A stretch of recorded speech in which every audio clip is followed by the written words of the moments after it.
Oke. Tapi yang lain hajar ya.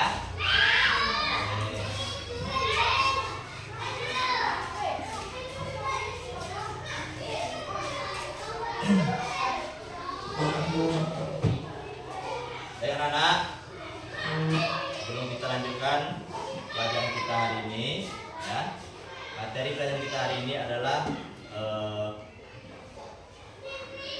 sesuai dengan kebutuhan berpikir komputasional sebagai dasar coding dan kecerdasan artifisial. Ya.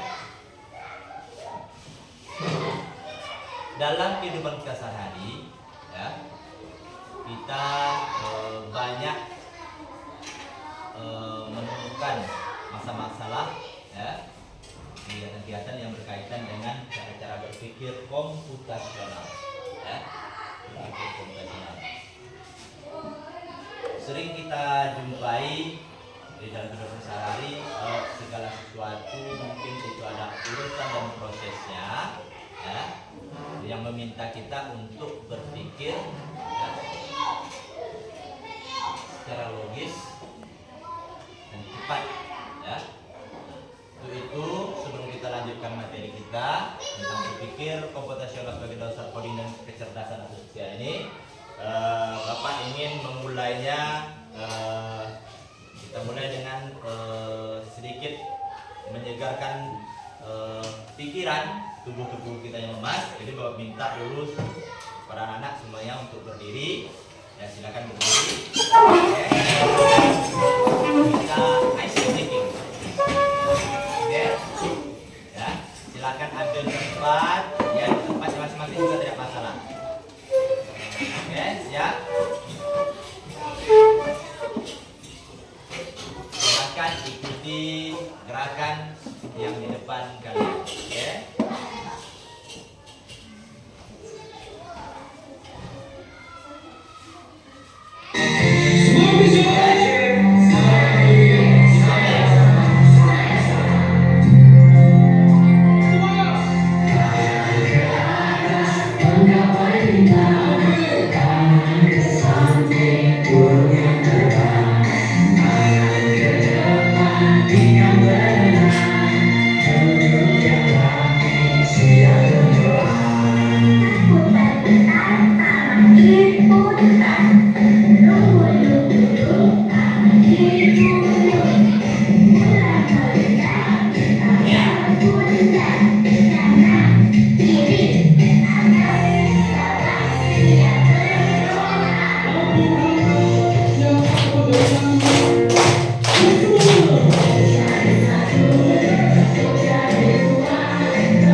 lagi?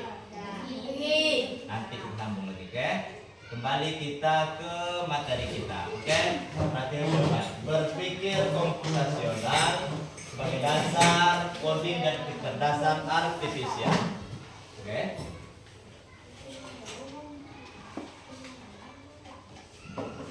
Sekarang definisinya, berpikir komputasional adalah kemampuan menyelesaikan masalah sehari-hari yang menggunakan teknik ilmu komputer. Ya. Artinya menyusun solusi masalah secara logis dan sistematis agar dapat diproses oleh manusia atau komputer. Jadi ini pengertian dari berpikir komputasional. Sesuai dengan judul tadi, ya. Menyelesaikan masalah sehari-hari dalam menggunakan teknik ilmu komputer. Jadi kita tuh berusaha menyelesaikan suatu masalah, tapi menggunakan teknik-teknik ilmu komputer. Ya, artinya kita mampu berpikir secara logis, ya, kita pahami masalahnya, ya, kita urutkan secara sistematis, kemudian diproses, ya, dan tentukan hasilnya. Ya, jadi berpikir secara sistematis itu berurutan. Ya, ada satu permasalahan berpikir, ya, secara sistematis. Berpikir komputasional itu ada fondasi yang penting selaras dengan konsep 4C. Ya, yang pertama itu ada critical thinking, ya, creativity, kemudian communication dan kolaborasi. Berpikir kritis dia berpikir, ya, kemudian dia kreatif, kemudian komunikasi, kemudian kolaborasi, bekerja sama, ya. Kompetensi ini memungkinkan dapat menyelesaikan masalah yang bervariasi, ya. Kemudian pendekatan ini berfokus pada solusi tapi juga mempertimbangkan aspek kritis seperti etika, dampak sosial, dan berkelanjutan, kemudian mendorong analisis mendalam terhadap masalah dan solusi yang dihasilkan. Jadi dalam kehidupan sehari-hari itu kita dituntut untuk berpikir secara sistematis, ya, urutkan masalahnya, kemudian baru kita tentukan hasilnya. Ya, ini dasar-dasar berpikir komputasional. Berpikir, ya, untuk menyelesaikan masalah sehari-hari itu seperti menggunakan teknik ilmu komputer, ya. Prinsip berpikir komputasional, ya, ada 4. Yang pertama namanya itu dekomposisi, ya, prinsip berpikirnya ada 4. Pertama, dekomposisi, yaitu memecahkan masalah kompleks menjadi bagian-bagian yang lebih kecil, ya, dan lebih mudah dikelola, ya. Langkah awal dalam menghadapi permasalahan besar dengan memecahkan masalah menjadi komponen-komponen yang kecil, ya. Kemudian kita mengelolanya sejak terpisah sehingga diproses menyelesaikan permasalahan itu menjadi sistematis berurutan, ya. Nah, jadi prinsip yang pertama itu dekomposisi, ya, memecahkan masalah kompleks itu rumit menjadi bagian-bagian kecil, ya, dan lebih mudah untuk dikelola, ya. Selanjutnya, ya, yang kedua itu, ada namanya pengenalan pola, ya. Definisinya mengidentifikasi kesamaan atau pola dalam berbagai permasalahan untuk menemukan solusi yang dapat diterapkan kembali, ya. Menemukan pola, ya. Kemudian ada membantu kita untuk mencari solusi penyelesaian. Kemudian yang ketiga ada yang namanya abstrak, ya. Abstrak ini menyaring informasi yang tidak relevan dan hanya mengambil bagian-bagian yang penting saja untuk diselesaikan permasalahannya, ya. Nah, menyaring informasi, ya. Kemudian yang tak penting-penting itu tak kita ambil, tak kita selesaikan, cari inti dari permasalahan itu, ya, baru kita cari solusi. Nah, ini prinsip berpikir yang ketiga. Kemudian yang keempat itu ada namanya algoritme, ya, menyusun langkah-langkah instruksi, ya, perintah ataupun prosedur yang sistematis untuk menyelesaikan suatu masalah tertentu. Ya. Berpikir algoritma adalah puncak dari berpikir komputasional. Ya. Mengubah pemahaman masalah menjadi serangkaian instruksi yang jelas dan terukur, ya, siap untuk dieksekusi, ya, kemudian menentukan hasilnya. Jadi ada 4 cara berpikir, prinsip berpikir komputasional. Ya. Yang pertama ada dekomposisi, ya, ada dekomposisi. Yang kedua ada pengenalan pola, ya. Yang ketiga abstrak. Yang keempat algoritma. Oke. Itu ada 4 cara berpikir komputasional. Kemudian pentingnya berpikir komputasional itu dalam sehari-hari, ya. Bukan berpikir komputasional dalam kehidupan sehari-hari itu bukan hanya untuk ilmuwan komputer, ya, bukan hanya orang yang hebat di komputer, ya. Kemampuan ini adalah kemampuan yang individu yang melibatkan kita dalam kehidupan sehari-hari di era digital. Sekarang kan zaman sudah maju, tidak sama seperti zaman kita dulu lagi. Sikit-sikit kan digital, sikit zaman sudah masuk ke digitalisasi. Zaman bapak sekolah dulu tak ada jumpa HP, tak pernah jumpa. Zaman sekarang anak-anak yang masih TK saja sudah paham, sudah pintar menggunakan HP. Ada adik di rumah? Siapa yang punya adik di sini? Punya adik yang di rumah? Tak tangan. Banyak nih, 1, 2, 3, 4, 5, 6, 7, 8, 9, 10, 11, 12, 13, 14 orang. Bisa adiknya main HP? Bisa. Kalau dipikir dengan anak ukuran seperti itu, ya, rasanya tak masuk akal. Kecil-kecil nggak pandai main HP. Padahal dia tak bisa baca, tak bisa tulis. Apa insting lalu, ya. Zaman bapak sekolah itu nggak pernah dipakai, ya. Zaman sekarang ada adik kalian sudah tahu. Jadi jangan disalahkan, berpikir lagi bahwa anak-anak sekarang itu jauh lebih pintar daripada kita. Jadi berpikir komputasional bukan hanya untuk ilmuwan-ilmuwan komputer saja. Ini kemampuan yang harus kita tanamkan dalam setiap diri kita, individu. Berpikir secara logis, mengurutkan masalahnya, ya. Lihat polanya, ya. Kita pilahkan mana yang tak penting, kita tinggalkan, ambil yang penting. Itu yang kita cari solusi. Itulah kemampuan berpikir komputasional di kehidupan kita sehari-hari, ya. Dalam kehidupan.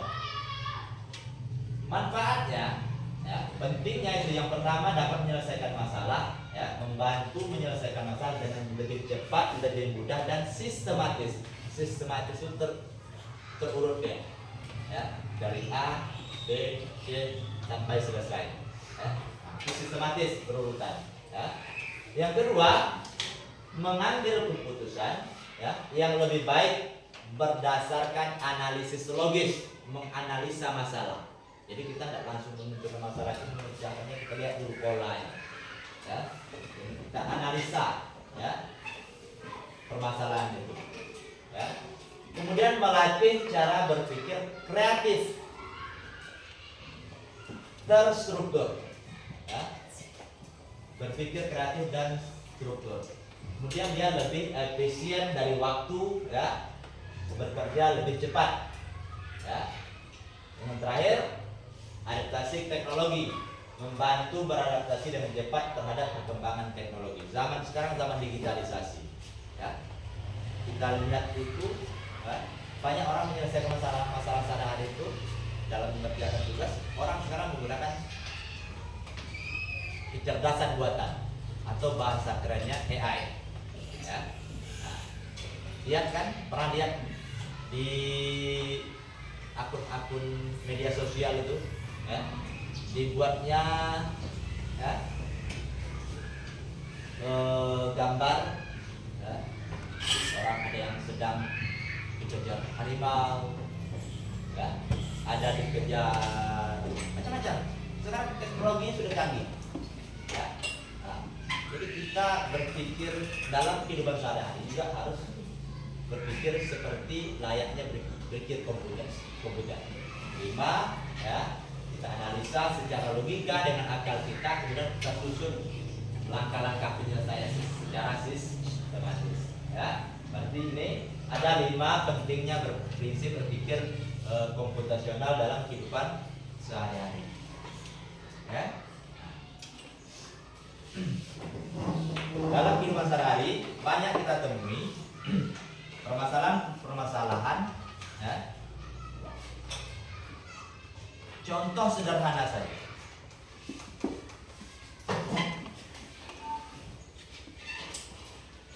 Untuk membuat, misalnya kita kasih dalam hidup hari itu, misalnya memasak mie ya.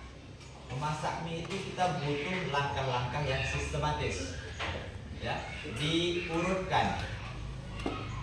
Tidak bisa langsung mie itu langsung tuang langsung dimakan. Bisa? Ada langkah-langkahnya ya. Nah, langkah-langkah itu kita susun secara sistematis dalam kehidupan sehari. Itu contoh berpikir komputasional ya. Diurutkan langkah-langkahnya, ini langkah pertama, langkah kedua, langkah ketiga. Tidak bisa langsung melompat kita langsung terjadi, tidak bisa ya. Dalam membuat roti ya, pernah buat roti di rumah? Pernah kan?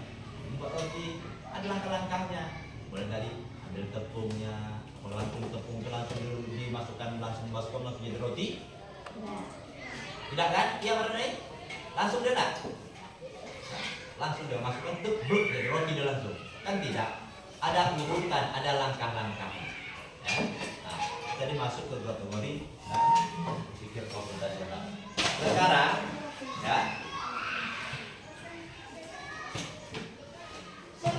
kita bentuk kelompok ya, kelompok. Nanti kita ada lembar kerja ya, nanti kita kasih perintah ya, kita kasih perintahnya di situ ya, mengerjakan secara kelompok. Kemudian kita nanti akan kita apa namanya, presentasikan di depan satu persatu perwakilan kelompoknya. Oke, silakan bentuk kelompok. Dimulai dari sini, kelompok 1 ya, kelompok 2, kelompok 3, kelompok 4. Oke, silakan rapatkan meja ya. Yang ini kita satu kelompok boleh dari kiri kanan, yang ini rapatkan di sana, rapatkan saja. Rapatkan di meja ya. Ini rapatkan di sini. Ya, 2 saja. Yang di belakang. Rapatkan saja. Yang sana rapatkan di 2 meja saja. Gabungkan meja. Di satu kelompok. Gabungkan mejanya bangun ke kelompoknya.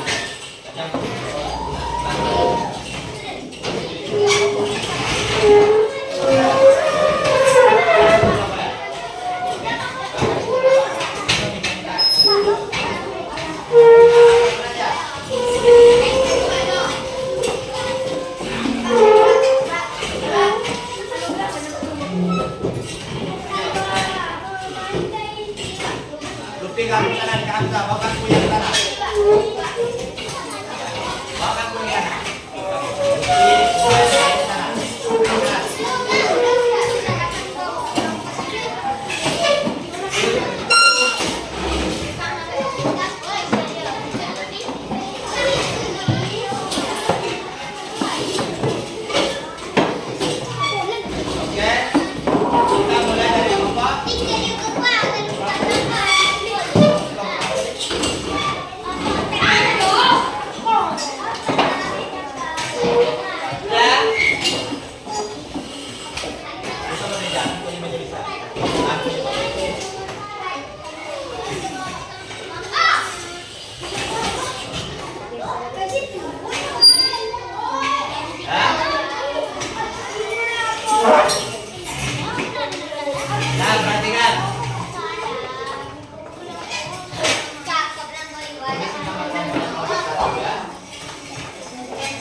sama nama kelompoknya. Oke. Kelompok 1, kelompok 2, kelompok 3, kelompok 4. Oke. Coba diperhatikan. Tulis nama kelompoknya. Kemudian kalian diskusikan. Ini ada petunjuk, ya. Ya. Susun langkah-langkah mengikat gigi, ya.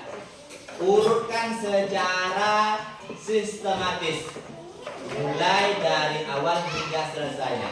Nah, silakan dibaca, ada petunjuknya di sini. Kalian diskusikan apa langkah pertamanya. Oke? Ini kan 5. Kalau petunjuk tak boleh ditambah di bawahnya. Oke? Nah, silakan dikerjakan. Diskusikan yang kelompoknya. Nanti kita bacakan hasilnya perwakilan kelompok di depan kelas. Nama kelompok.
Bayangkan rumah mulai dari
ya.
ada yang beda mungkin. Coba kasih odolnya gigi dulu.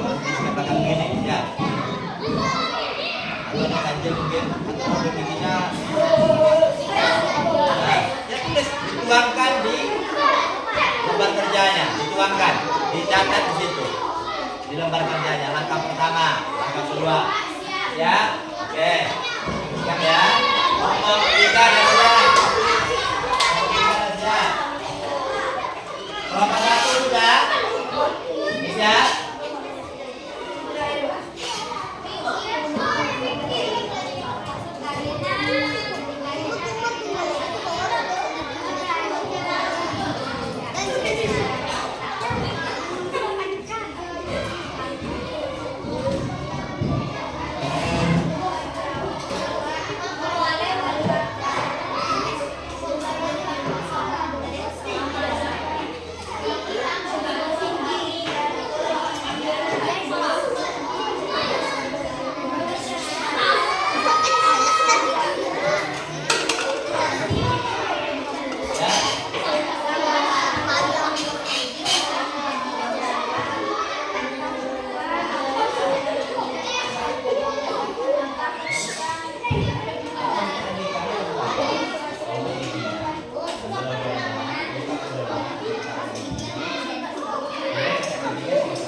Ya, kelompok satu, ya, dua,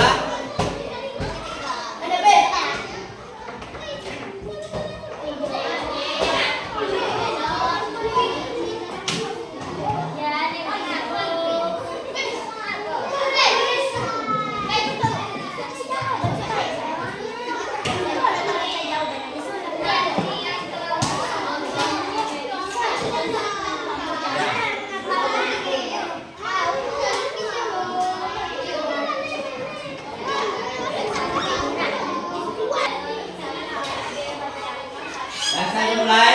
Oke, kalau sudah selesai, kita minta kelompok satu untuk membacakan hasil diskusinya. Oke, minta yang lain, kelompok lain coba perhatikan. Oke, kelompok satu.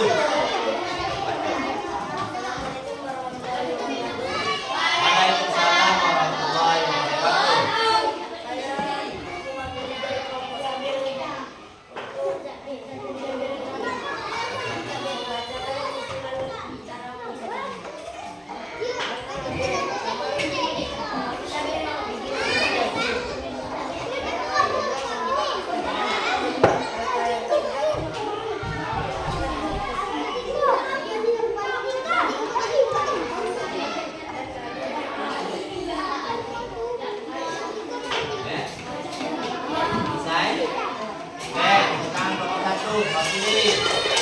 Lanjut kelompok dua.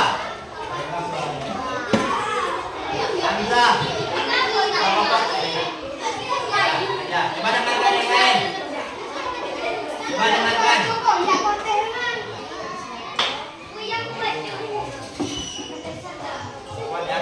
Dengar kawan yang lainnya.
urutan langkah-langkah menggosok gigi itu contoh sederhana, ya. Mengurutkan, ya. Dasar-dasar berpikir secara komputasional yang kita terapkan dalam kehidupan sehari-hari. Ya, contoh sederhananya mengurutkan langkah-langkah menyusun sikat gigi. Atau ada mungkin rumahnya gosok gigi itu terbalik-balik, ya. Tempelkan odolnya di giginya dulu, baru digosok pakai sikat gigi. Ada? Ini gitu. Nah, ini anu juga. Atau ini kelompok satu nih, mungkin dia tadi lama mikirnya, mungkin dia gosok giginya, mungkin tuangkan odol di gigi, kemudian digosok lantainya. Nah, mungkin atau kelompok satu, kelompok dua Hamzah. Ada? Ada ya. Hampir semuanya kita menggosok gigi itu langkah-langkahnya pertama. Yang pertama apa? Kumur. Ya. Kemudian ambil sikat giginya. Selanjutnya tuangkan odol di atas sikat giginya. Kemudian digosok gigi. Digosok ke gigi sanja, ke rongga-rongga gusi bagian belakang. Setelah itu kita kumur, ya, kumur, buang airnya, kemudian cuci sikat giginya, kemudian masukkan kembali ke tempatnya. Itu urutan secara sistematis tersusun dia. Jadi tidak ada orang contoh sederhana itu. Jadi begitu juga dalam menyelesaikan masalah sehari-hari. Lihat permasalahannya, dianalisa dulu, diurutkan langkah-langkah penyelesaiannya, ya, baru nanti bisa menentukan hasil. Efektivitasnya, ya, sesuai dengan yang kita bahas tadi. Nah, ini membantu menyelesaikan masalah lebih mudah dan sistematis, ya. Nah, membuat keputusan secara logis tersusun, ya, sistematis, ya, terurut langkah, ya. Nah, itu yang bisa kita jadikan solusi dalam menyelesaikan masalah sehari-hari. Oke, bisa dipahami? Oke, sekarang sebelum kita mengakhiri pelajaran, coba berdiri di tempat masing-masing saja. Oke, berdiri masing-masing, ya. Berdiri masing-masing, putar menghadap ke depan. Oke.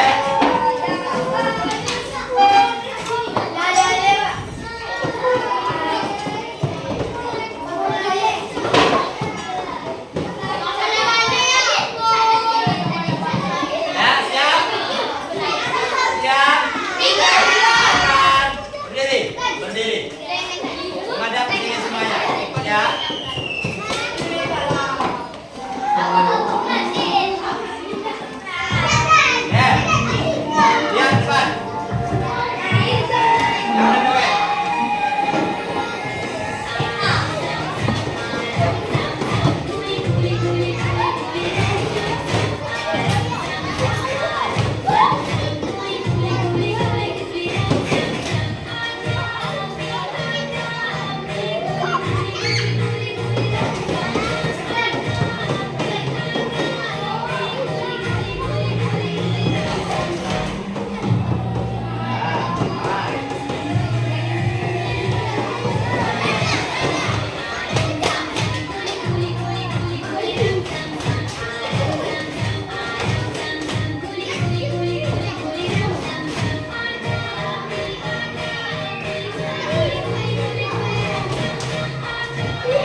berakhir pula pertemuan kita pada pagi hari. Adapun tujuan kita, ya, tujuan kita mempelajari ini, ya, tujuan kita mempelajari ini agar kita bisa berpikir secara komputasional dalam menyelesaikan permasalahan dalam kehidupan sehari-hari. Oke? Jadi nanti pada saat selanjutnya, ya, pertemuan selanjutnya akan kita lanjutkan masalah penerapannya dalam kehidupan, contoh penerapannya dalam kehidupan sehari-hari. Demikian yang dapat Bapak sampaikan pada pertemuan ini. Lebih dan kurang, Bapak mohon maaf, ya. Bapak sudahi dengan wassalamualaikum warahmatullahi wabarakatuh.